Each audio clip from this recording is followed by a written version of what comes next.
The first step is to log into our Google account. You're going to go to Google. You're going to make sure you're signed in here. The next step is to go open a new tab for WeVideo. This is the WeVideo website here. You can log in to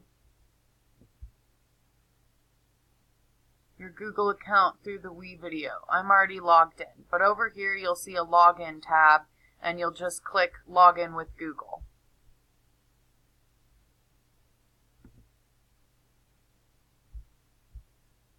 I'm going to go over here to create new. To upload images and avoid plagiarism, we're going to use Google Advanced Image Search.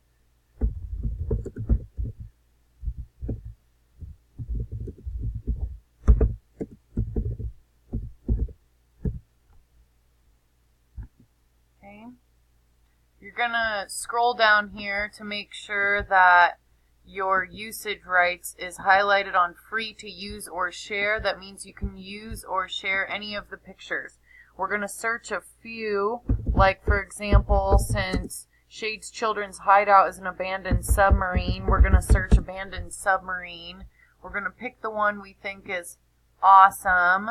Right click, save picture as. Over here, make sure it's going somewhere you can find it, and then title it. We are going to, I've already downloaded it, so we're going to download it one more time.